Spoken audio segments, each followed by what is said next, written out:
Here is the story of the day. And it's just annoying. This is more annoying than anything, but here it is.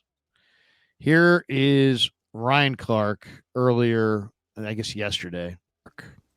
I'm about to make a confession. The single hardest thing I had to do this year was act like Brock Purdy deserved to be in the conversations with the other people we're mentioning in that tweet. Because he was playing extremely well and operating in that offense and distributing the ball to Kittle and Deebo Samuel and Brandon Ayuk, we had to continue to include him in conversations with the Lamar Jacksons. We had to continue to include him in conversations with the Josh Allen. Those things are not alike. Brock Purdy is a fine player. Brock Purdy can operate in Kyle Shanahan's offense at an extremely efficient level. Brock Purdy doesn't raise the level of play of anyone around him. And so when you talk about Patrick Mahomes, Josh Allen, Lamar Jackson, the people around them benefit from having those sorts of players at the quarterback position. Brock Purdy benefits from having the sort of players he has at the skill positions around him. And so when we look at that game against the Green Bay Packers, even with Jordan Love throwing an inopportune, inexplicable interception to end the game, I was sitting there watching them going, man, the NFL world should be excited that Jordan Love doesn't play for the San Francisco 49ers. And we are starting, at least in my opinion, to get into the realm the San Francisco 49ers used to be with Jimmy Garoppolo.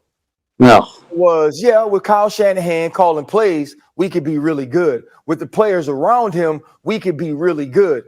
But can our quarterback take us to the next level? And now that it's getting down to the critical football moments, to the moments that turn good players into legends, that turn good teams into teams we never forget, you're starting to see you don't take Brock Purdy over Jared Goff right now. And you for sure don't take Brock Purdy over the two dudes on the other side in the AFC. So if you're the San Francisco 49ers, you're thinking to yourself right now, this team that we were starting to run through our quarterback better run through Uncle Shannon's nephew, Christian McCaffrey. Because if it doesn't, they're going to find themselves at home again without a ring. First of all, why should the NFL world, is the NFL world decide now against the 49ers? So why should the NFL world be happy that the 49ers don't have Jordan Love? Why? Because what, the whole NFL world's game plan is to make sure the 49ers don't win the Super Bowl? I mean, why are we rooting? Why is the NFL world rooting for anybody? And why are they rooting against the 49ers? I mean, that was a weirdo take. And then Brock Purdy doesn't make his teammates better. I mean, that's just such an embarrassing comment. I don't agree at all. Lots of other people don't either. I'm not sure what the heck's going on there. Brock Purdy, the Niners under Brock Purdy are 20-5. 20-5. They're averaging almost 30 points a game. He's a second-year quarterback. I get it. He was Mr. Irrelevant. He was a 7th-round pick out of Iowa State. But he's gone to back-to-back NFC championship games in his first 2 years. The guy's really, really good. I mean, he's first in the NFL in yards per attempt, yards per completion, passer rating, success rate, QBR, total EPA. He's top 5 as far as against man coverage in the fourth quarter, on the money down, on third down, when he's blitzed, when he's not blitzed, in the red zone, when he's pressured, when he's not pressured. I mean, what are we talking about? What are we talking about? He just led the 49ers to a victory. The guy that he's praising in Jordan Love threw 2 picks. And Brock Purdy went 6 for 7 and would have gone 7 for 7 on the final drive if Kittle doesn't drop the pass. Yeah. He hits 5 different receivers. He leads his team down the field to the winning touchdown. And you're disrespecting him that much? And then this is on the heels of Amy Trask saying that there's 8 terrific or 7 terrific quarterbacks playing this weekend, and Brock Purdy. It's like, what's the drive? Everybody's taking drive-bys on Brock Purdy. Are you trying to say that he's not legit? Are you trying to say that those stats aren't legit? Here's the other thing about this. Somebody had this tweet today. There were 7 terrific quarterbacks who entered the divisional round, according to Amy Trask. 4 of them, Josh Allen, Baker Mayfield, Brock Purdy, and Jordan Love, had the ball in their hands in the fourth quarter to come from behind and lead their team to victory. Only one of them did, Brock Purdy. So what are we talking about? I mean, what? And at this point, some of these guys are kind of looking kind of bad. It's like, so Jordan Love in defeat is better than Brock Purdy in victory? Jordan Love with 2 picks is superior to Brock Purdy with none? Jordan Love is better by losing than Brock Purdy is by winning? It's like, I get it. The guy's got kind of narrow shoulders. He's about 6'1". He doesn't have the arm of Allen or Mahomes. He doesn't have the wheels of maybe Jordan Love or Lamar. But I mean, what are we talking about? The guy's 17-3 when Debo and Trent Williams both play. He's 20-5. You're talking about a 24-year-old quarterback that has led his team to the NFC title game in back-to-back years. I mean, Ryan Clark is going to look really fucking bad in a couple of weeks if Brock Purdy wins a couple games. Absolutely. And he's going to have to backtrack. And you know what? Here's the other thing. If your girlfriend told you, you know what, last year I lied to you and I lied to you about this and this and this, what's your first thing that you're thinking? Is she lying to me right now? Mm-hmm. She lied to me then. If you're telling the audience, I mean, he's so ridiculously unaware. If you're telling the audience that you lied to them last year, why should we ever believe you? It's like announcing to people, you know what? I used to be a terrible pickpocket. I used to grab people's wallets all the time and run off with them. I mean, do you think they're going to trust you more? I mean, what's the point of, and why were you forced? I mean, this is another. So wait a second. So you just got to go with the flow. You're like so overwhelmed by public sentiment that you're not even an independent voice. I don't think that Ryan Clark understands the damage that he did to his own reputation, regardless of his idiocy about Brock Purdy. You just told us that you went on television and said things that you didn't believe in to go with the flow.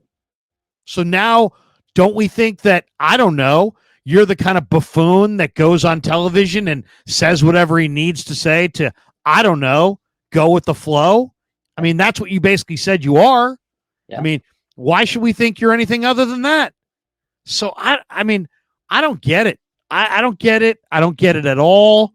Go ask Debo. Go ask Trent. Go ask, any of his teammates.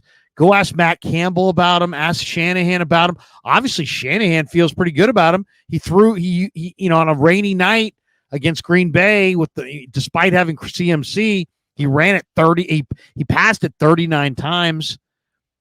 I just think that was an embarrassing moment for Ryan Clark. I agree. I think it was the dumbest take I've heard all season. And it was weird. Like yesterday, it felt like it was national beat up Brock Purdy day. Like, let's hate on Brock Purdy. I mean, he wasn't the only one. That was like the biggest take. I saw they won the game. It's crazy because his tweet started, after the game. He tweets it out on Sunday when he's watching Lamar and all those quarterbacks and it was Josh Allen, Patrick Mahomes. That was where his tweet started. He goes, "Oh my God, watching these AFC quarterbacks, how's Brock going to beat him?" And then he goes on first. So he had it predetermined. He had this plan. It's all for views. It's all for the show. It's all because what you just said is the point I wanted to make. This man just basically disrespected Brock by saying hey, yeah, I respected. I pretended to go with the flow that you were the MVP candidate, and now that the words, now that we're at the Final Four, let me be honest with you and tell you it wasn't my take. I'm never going to take this guy seriously. If you sat there and you said you lied on national TV for the whole year, your point means nothing. Your take means nothing. I'm not going to take you seriously because it's just for views. It's just for clickbait. It's just for your TV show. You're literally telling me you're just doing it to entertain the masses because now you want to have a spicy take. We don't even know if that's even if he was telling the truth yesterday. If he was lying about Brock Purdy, about he doesn't compare to the other guys. At the end of the day, he loves Josh Allen. Like I get the media infatuation with Josh Allen is crazy. I get it. He has a great arm. He's super talented. Where is he this weekend? What game? When's his next game? His next game is next season. He's sitting on the couch, Larry. Josh Allen makes more mistakes than any quarterback in the league. Great talent, but he's not clutch. Brock Purdy, okay, yeah, he had a couple bad plays here and there. He had a bad game, but he salvaged it by the game-winning drive. None of those quarterbacks, like you said, that had the chance to win the game, won the game, other than Brock Purdy. Jordan Love is getting more respect out of Brock Purdy, and he lost. He threw the game-winning, game-sealing interception. Like, it makes no sense. He's a good young quarterback. I think he's going to be solid, but he lost the game. He had the chance to take the team down the field and beat Brock Purdy. Do what Brock Purdy did to him. He couldn't do it. I just don't get it. They keep moving the goalposts on Brock Purdy. I don't know why. I think they're all jealous. They all want to be right because he was the last pick in the draft. And they're like, you know what? Let's pick on Brock Purdy. Surely he will finally falter. Surely he will finally falter. And every week he proves them wrong. It's crazy. I think they're jealous of the guy. They're mad that they were wrong. They're mad that they didn't see the talent in this guy. Second year in the league. He's only 24 years old. Back-to-back NFC championships. I don't get why people are hating the guy. He doesn't do anything mean. He's always great to the media. A very humble young man. It's not like he's a cocky guy. He's not a nasty SOB. Like there's some players cocky. They're terrible with the media.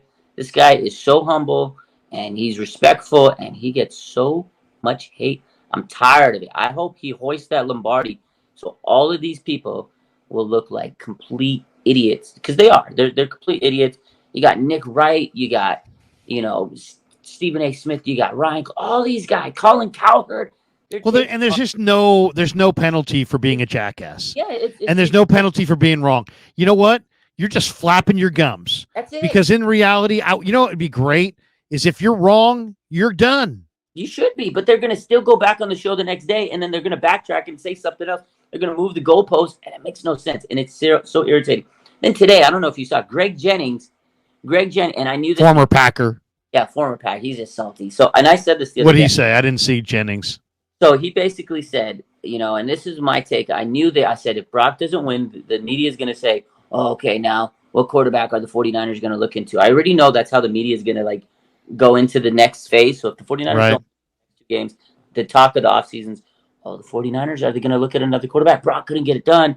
Maybe he's not good enough. So he said that basically. He goes, well, if the 49ers aren't good enough to win because Brock Purdy, he says he's kind of entering Jimmy G territory, and maybe the 49ers look into another quarterback like Justin Fields. He's like, imagine what they can do if they had Justin Fields. I said, is he a good quarterback? He's a great quarterback. He's a good quarterback. That doesn't have a Super Bowl or MVP. Is he a difference maker? No, he is not. I'm going to tell you why this is out there. Go. Because prior to Brock Purdy, who was their quarterback? Jimmy Garoppolo. What did he do? The same thing. He lit it up. Yeah. And now what is he doing? Sitting on the bench and not even doing that right now. He's watching the games like us. So for me, when you look at a guy like Jared Goff, he's kind of in that same category. Until he wins, until he proves that you've won because of him, then that's going to be the narrative. I don't believe it has anything to do with where he was drafted, him being Mr. Irrelevant, all those things. What it has to do with what we've seen prior to him coming into that position. We've seen the same things with this 49ers team with different quarterbacks. We've seen it with Jimmy Garoppolo when everybody was talking about, all he does is win. Yep. Yeah, but was he a difference maker? Absolutely not. And if you were a 49er fan, and if you are a 49er fan, you know that. You've lived it. And so for me, if he does not win, you have to go and try to find a difference maker at that position. Oh. A guy maybe like Who? Justin Fields, if the Chicago Bears. I like it. Now we're talking. That's Good morning, everybody. listen. Look, they might go to the Super Bowl. Look, Justin Fields over Brock Purdy right now. That's Can someone help me out here, please? Yeah, that's tough. Thank you. That's a tough. Hey, okay. Let me just say this. Justin I Fields. mentioned earlier. Let's not discuss, but it's a good move. I discussed earlier that Kyle Shanahan has a wandering eye. He when it comes to does. quarterback. If you would have told me Kirk Cousins, I'm like, oh, He went to the Super Bowl with Jimmy G, and then decided maybe he's not the guy. I could see him getting beaten by the Lions or It something took and saying Justin maybe Fields he's the not the back guy. half of the season for us to even consider him a competent quarterback. Like, Hey, look. let's be. Justin Fields, this was Like, the there's first drums, year but there's- he actually had skill guys around him and support up front and protection. Yeah. And then we want him to be. Wow. I like Justin Fields, but I mean, come on. Garoppolo, by the way, in the playoffs, 6 games, 4 touchdowns, 6 interceptions, 1 interception every game he played. 74.1 rating. Purdy in the playoffs, 4 touchdowns, no interceptions, 101.2 rating. What do you think of Eric Hernandez? He says if Trey Lance were performing like Purdy, they'd be showering him with flowers and calling him a franchise quarterback. I got to think that that's probably true. How about this one from Butthead? So if Brock Purdy does well, it's the players. But if Purdy sucks, it's on him. Yeah, that's how the media takes it. They move the goalpost for him. If he's good, they find a reason why he's good. When he's bad, it's because he's bad. That's exactly how the media, that's their take, man. It's crazy. It's amazing.